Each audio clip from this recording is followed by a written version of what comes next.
Fit for Life Radio, episode number 170. Gary here. Will here. Today we got a little question. Good question coming in from Facebook. Just a little tidbit.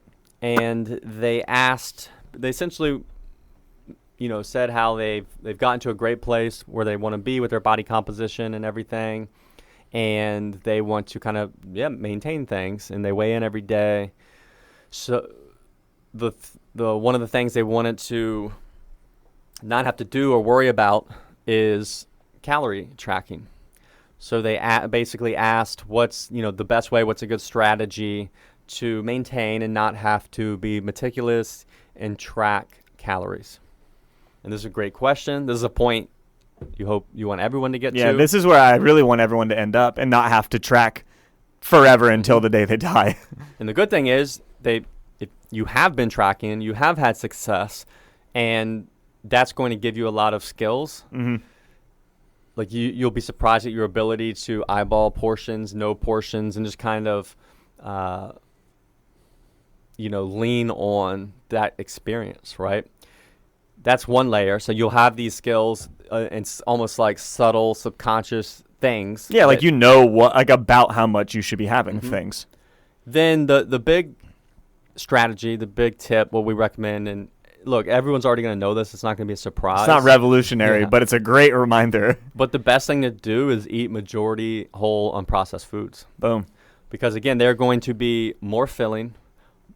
They have more nutrition, which is going to lead to more satiation.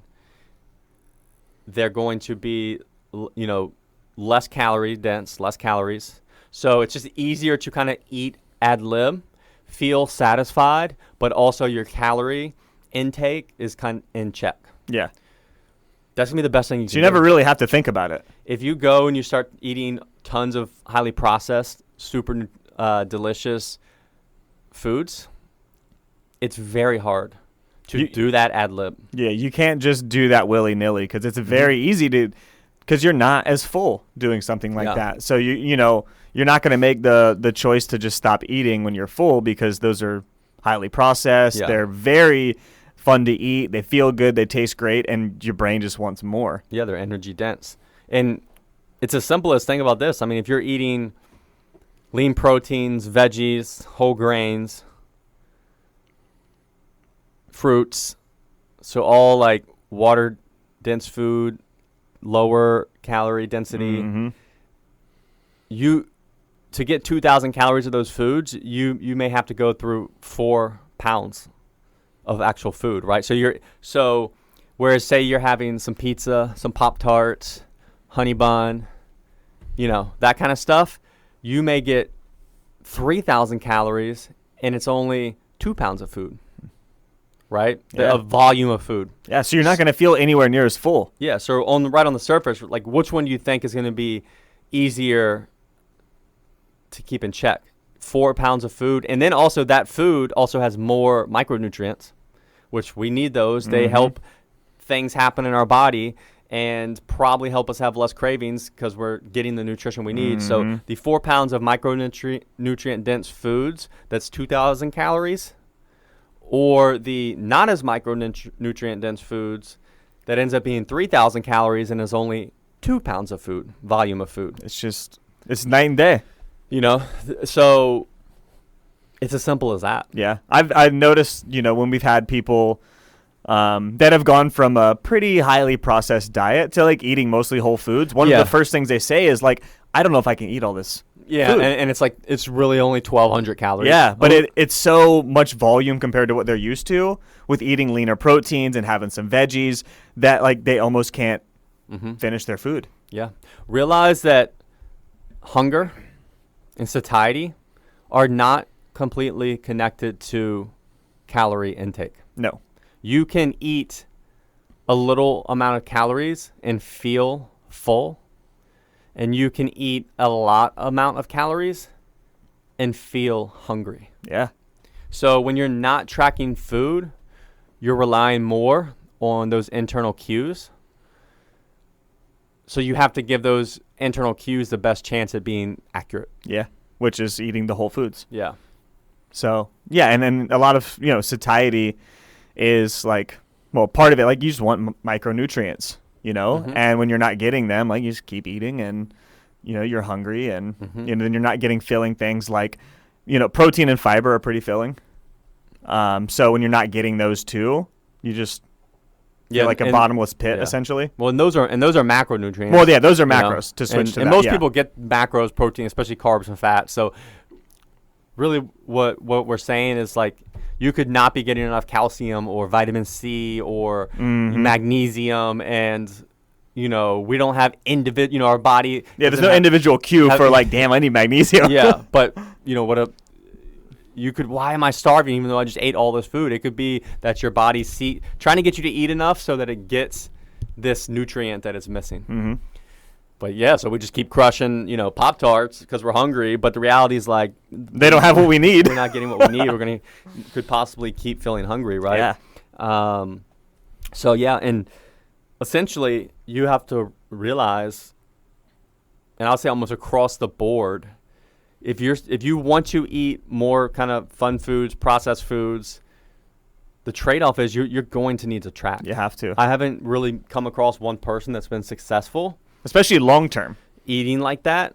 You know, everyone we see that's successful long-term ends up having a majority whole food-based diet, eats mostly meals and doesn't snack. You know, that's what do we say? We mean a whole food-based meal. It's like you have a protein source, you have a veggie source, and everything's built around that. You know, and you still have some fun food, a fun meal or two throughout the week, or you then save a little bit. You know, I kind of have a 400 calorie budget for whatever I want, but then you track that.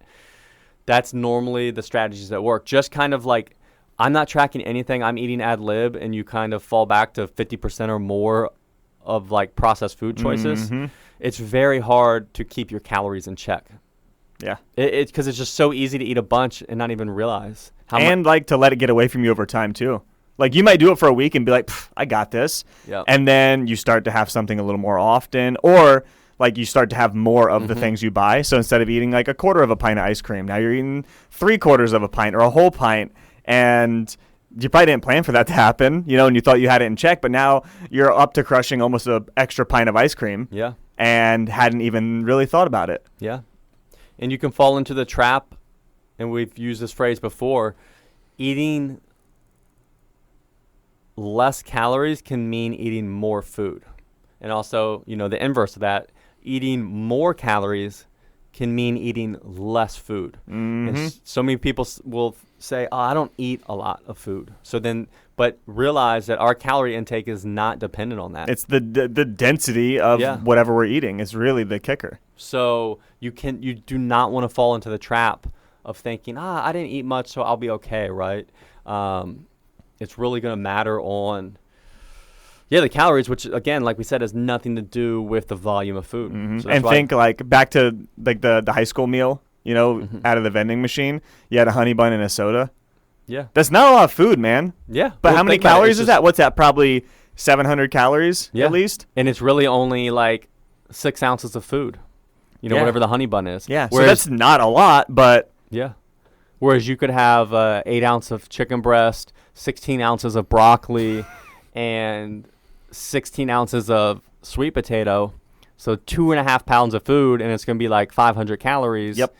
And, or if, you know, let's see. That would be more than that, right? Because I was using big portions. Yeah. So a pound of potatoes, like 75 grams of carbs, which is 75 times 4. So that's 300 calories. The protein's like 200, and then the broccoli's almost negligible. Yeah. So yeah, it's like 5 to 600 calories. And so it's actually less calories than the honey bun and soda, but which one's going to quadruple, almost more than 4x the food volume. Yeah. So there you go. No brainer. So yeah, so when you do think like, oh man, I don't eat a lot, like why am I not losing weight? Check what you're eating, you know, because that really does matter. And again, if you don't want to check what you're eating, whole foods, baby, then you need to eat the whole foods, because it's gonna, like we just said, like you said, like think about that. That was that chicken, sweet potato, and broccoli meal. 500 calories. So if you ate like that 3 times a day, that's only 1,500 calories. And that's a lot of food. You're going to be losing weight. So you need to eat like that 4 times a day. Yeah. 4 meals like that to get 2,000. And some people may lose on that, like guys and bigger frame people. So you may have to eat 5 of those. So now we're talking, we say 2.5 pounds, 2, 4, 6, 8. You're talking 10 pounds of food. Like, this is going to be hard to do. Yeah. Right? You may then actually have to have more processed choices just to reach your calorie needs. But you see the point we're getting at, right? If you're eating like that, you're not gaining. It's going to be very hard to gain weight. It really is. Now where people get in trouble again, realize, well, but now if you're pouring oil all over your food, that's a processed food, right? Yep. Or a ton of sauces and. Yep, it's going to, now all of a sudden that, say you have that chicken broccoli sweet potato meal that was 500 calories, but if you pour 4 tablespoons of a sauce or oil on it, like, hey, you cook your broccoli in oil, you add a little butter to your sweet potato, and then you put sauce on the chicken, like, you just ramp that up. Yeah, you could have added 300 calories for, 400 and then calories. Now 4 times a day for that's an extra 1,200 calories. Yep. So you see how it can really add up when you are adding those processed type things in. Yep. So that would be our best advice, for that question of like, I want to maintain where I'm at, my body composition, but I don't want to track food. Yeah. Well, then 90% of your food intake, you want to probably keep to whole, unprocessed food. Yeah. Cut out mindless snacking, cut out, processed oils and butters and junk food and things like that, because that stuff makes it way easier to overeat calories. It does. It's hard. So, if you do have that as a goal of, hey, when I hit wherever I'm happy, whatever my goal may be, body composition wise, if your goal is to just be able to do this and just kind of live your life and eyeball things, using the period where you are tracking to kind of figure out, like, what do I like, what fits into my day, like, all those things are important for the long run. If you know me, I'm always on the run, up early and home late, so having a 3-hour morning routine isn't really in the cards for me. What is in the cards is AG1. It's a fast way to get vitamins and minerals I need to perform. I first gave AG1 a try because I wanted a single solution that helps support my entire body by filling in nutrient gaps and simplifying my morning routine. Since drinking AG1 daily, I've always felt strong and energized and ready to attack the day. Not only does AG1 deliver my daily dose of vitamins, minerals, pre- and probiotics, and more, it's a powerful, healthy habit that's also powerfully simple. It's 1 scoop mixed in water once a day and every day. I know that AG1 is giving my body high-quality nutrition. Every batch of AG1 goes through a rigorous testing process, so you know that it's safe. And AG1 ingredients are sourced for absorption, potency, and nutrition density. AG1 is a supplement that I trust to provide the support my body needs daily, and that's why I'm excited to welcome them as a new partner. Here is your chance to start every day this season with a gift to yourself. Try AG1 and get a free 1-year supply of vitamin D3K2 and 5 free AG1 travel packs with your first purchase exclusively at drinkag1.com/provengrit. That's drinkag1.com/provengrit. Check it out. If you know me, I'm always on the run, up early and home late, so having a 3-hour morning routine isn't really in the cards for me. What is in the cards is AG1. It's a fast way to get vitamins and minerals I need to perform. I first gave AG1 a try because I wanted a single solution that helps support my entire body by filling in nutrient gaps and simplifying my morning routine. Since drinking AG1 daily, I've always felt strong and energized and ready to attack the day. Not only does AG1 deliver my daily dose of vitamins, minerals, pre- and probiotics, and more, it's a powerful, healthy habit that's also powerfully simple. It's 1 scoop mixed in water once a day and every day. I know that AG1 is giving my body high-quality nutrition. Every batch of AG1 goes through a rigorous testing process, so you know that it's safe. And AG1 ingredients are sourced for absorption, potency, and nutrition density. AG1 is a supplement that I trust to provide the support my body needs daily, and that's why I'm excited to welcome them as a new partner. Here is your chance to start every day this season with a gift to yourself. Try AG1 and get a free 1-year supply of vitamin D3K2 and 5 free AG1 travel packs with your first purchase exclusively at drinkag1.com/provengrit. That's drinkag1.com/provengrit. Check it out. Of being able to not track, so that way you can just fall back on your, like both of us have go-to meals we probably eat all the time that we never really have to even think about because we know that, hey, this is great. So having that in your arsenal is very helpful for the long run. Yeah. So hopefully that helps. We figured it'd be good. A question a lot of people have, or it's something even to plant a to seed, aspire to. Yeah, of knowing, okay, like these are my preferences and these are the trade-offs I'm gonna have to make. Yeah. A lot of times people get mad, like, why we never needed to track calories however many years ago, blah blah blah. Yeah, we never had the food environment that we have now as well. All we had was whole unprocessed foods. We had no choice. And yeah, guess what? We weren't struggling with obesity, at the rates we are now. Yeah, and now like the highly processed foods are pretty cheap. Yeah. And they taste great. So the accessibility is really high. So we have to be more on our game. Yeah. To protect against that. So that's why we have to do it now. It's not like anything's changed in us. It's just the environment around us is way different. I mean, even in the last 10 years, you could argue the environment's gotten almost 2 times as harder. Because, again, it was all available before, but at least you had to, leave your house. Now you just DoorDash or Instacart or Uber Eats to your house, and boom. You didn't have to move. Yeah. At all. Yeah, you can set up a chair right by your front door. And you're set. Yeah, you don't even, I mean, I don't even, how could it even get even, this, I feel like this is the peak. How could it get even more easy? Even more easy. I don't know. I'm sure there's a way, because, if there's anything humans are good at, it's finding a way to make things easier, but I don't see how it could get much better than this. Yeah.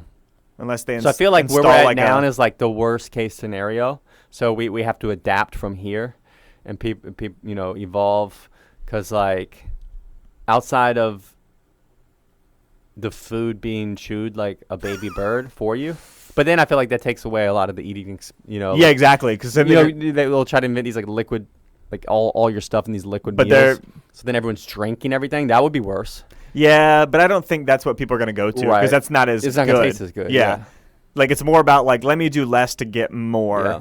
And So if you're looking for a bright spot, that's probably it. This is probably hopefully as hard and as bad as it will get. Yeah. So we're in this environment, it's you think of it like a football field. This would be the team punt it and pins you on the 1-yard line. That's kind of where everyone's starting now. Yeah. So you got to learn habits and skills and move from there to navigate what the environment looks like. Navigate all that. So yeah, I mean this is as hard as it gets if you're living in this modern environment. So, but I hope we don't do a podcast in 5 years, and it's way worse than it is now for some reason. Let's hope this is it. I think it is. Yeah, it can't get much more convenient. I guess it would be worse than if it was all free. Yeah, I guess you're right. I don't see that happening. There ain't no way. Yeah, got to make that money. So, and you know what? I mean, maybe that's a kind of gets into politics and all that some, but that's where typically people who are poor and then get subsidized help struggle more with obesity and stuff, right? So that could be that's probably one of the reasons why, right? You have access to all these foods, and then you're not working. At least if you're typically have a job. Well, now, and I mean, it's even getting hard now because a lot of jobs are work from home at a computer. So yeah, there's almost no physical component. You can make a living. So yeah, that probably doesn't matter the same, because you can be poor and not have to work, or make a living where you're just sitting aside anyways and don't have to go do anything. And so you're, and really the thing is, the benefit to, I think, we just talked about last week about calorie burn and stuff. It doesn't matter. Now, where I think exercise and certain types of jobs and things like that can be a benefit, or because, when you're exercising and maybe when you're working and engaged, you can't be eating. Yeah. Right? So there's just less time in your day that's available to spend eating. Yes. Right? So then if you have this scenario, job or thing where you can just you can be eating more often, you have more time to battle against. Right? And a lot of people saw that with COVID, where, then all of a sudden they are home more. They don't have to go to work. They have more free time, and then it gets filled with eating. And drinking. And drinking. Oh, that was a hard one. So, that would be the hardest scenario. This current modern food environment, and you don't have a job, or your job is like you don't have to be anywhere, and you have a lot of kind of free time, idle hands, so to speak. Yeah. So now you have more time to battle against not eating. Right. It's just, You ever think about when you were a trainer, and so training, like you're like working with people, right? And you're a trainer, so you can't be scarfing, down food while you're eating. But so you would I remember I would go train, and that was the hardest problem, was eating enough. Yeah. Because I would be finding time. Yeah. You'd be I'd be with clients from 5 a.m. to 10 a.m. You got to pack your meals with you. There's just no way to not, from 2 to 7 p.m. So it's like and the way I did it for a while, I did a lot of driving. I would train some people at this place in the morning and train some people at this place in the evening. And dude, I'm on the road, you know? So I really had to plan. And there was times where oh, damn, I didn't get a chance to eat. You didn't even get a chance. And that's just what it is. It's kind of the same. I saw something similar concept, but with money, right? They're that's why people who work a lot end up with the most money, because not just it's they're working, so they're earning more money. Less time to spend it. They have less time to spend it, I mean, it's true.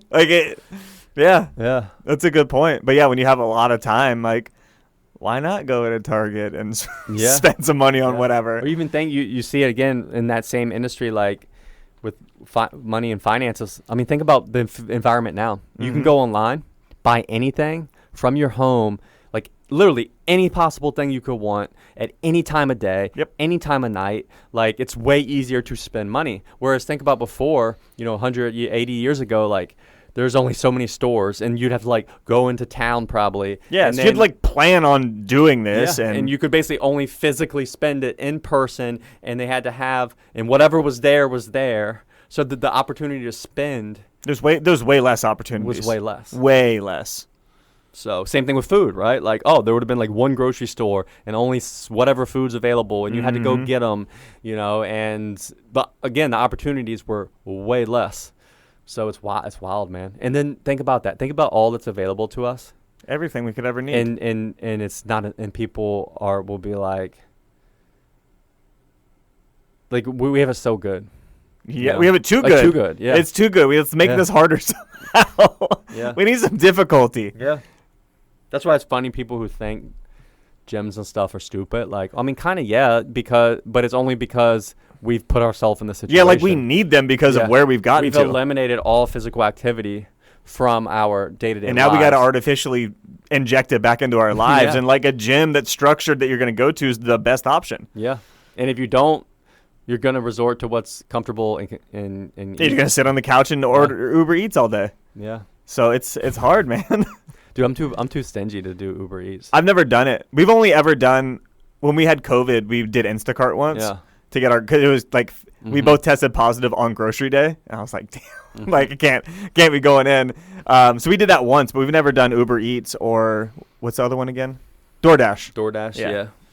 Never. But I know it's expensive. At this point, you're almost paying as much for the meal as you are delivering and a tip and all that kind of stuff. And then it's like anything else, right? Then it becomes habit. So now next thing you know, you're doing it every day or multiple times a week, and then all of a sudden it's more than your car payment. And we know we've talked about this, just eating out fast food multiple times a week or every day, that adds up. So then we're basically doubling that because you got a delivery and a tip. Dude, that is. Yeah. That chicken sandwich better hit. It better be good. There's nothing fast food wise that I could rationalize paying that much for.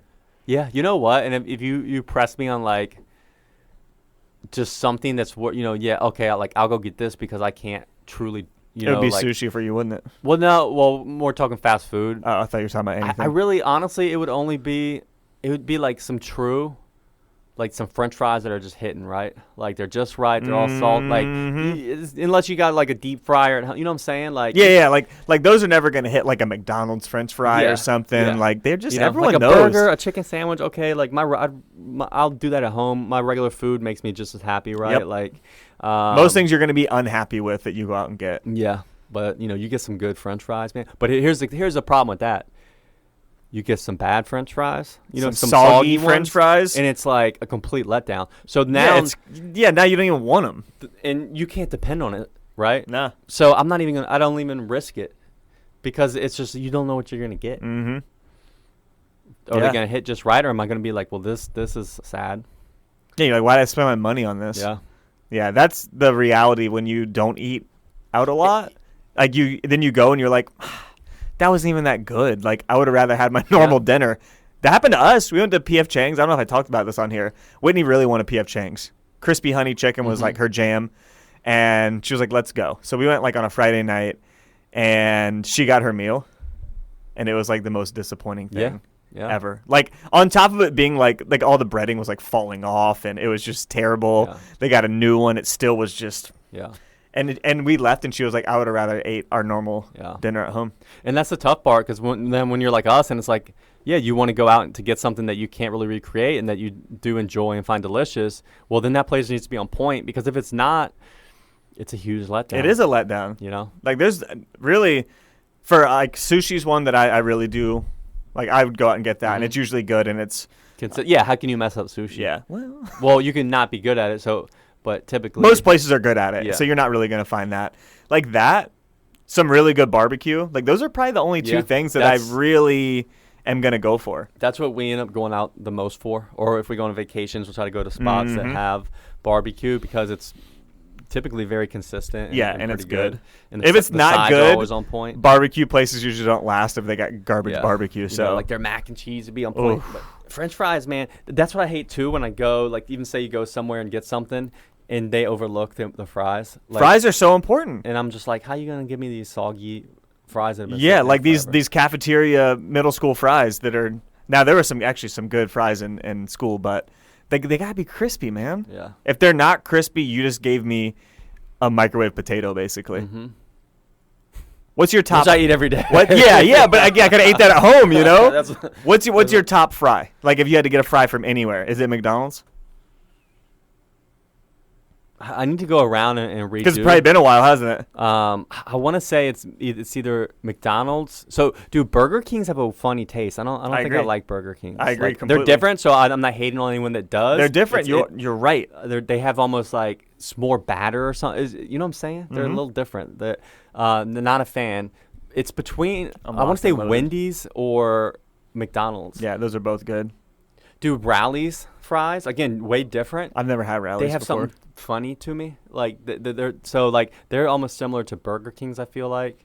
So there's a type of fry, I think I know what you're talking about, where like there is a little extra, it's like there's more crispy stuff on the outside for some reason. Yeah. And I don't know what that is. I got two, because they're two different types of fries. Number one, Five Guys. Solid. Okay, yeah. The like hand cut. Yeah, you're right. And like we'll go to Muya sometimes, and see, I never had that place, but theirs is like that. See, I like fries like that, Yeah. But the other one, and these they can run into the problem that you were talking about earlier, where they can be soggy. But like when they hit. Arby's curly fries, are my number two, hands down. Those are the jam. But then like McDonald's is good, Wendy's is good, but I don't remember the last time I had those, but. We're gonna have to go a French fry tasting tour. Yeah, I'm sitting here running through my head. I know there's some I'm sure places. We're forgetting something. Trying to think of fast casuals, but yeah, probably. Yeah, anything beyond fast casual. Yeah. All right. Well, hopefully that helps. Yeah. Let us know your favorite French fry. Yeah. And we will catch you next week. All right. See ya. As always, thanks for listening, guys. If you want to learn more, check us out at coastalfitnessva.com or garydeagle.com. We'll see you next time.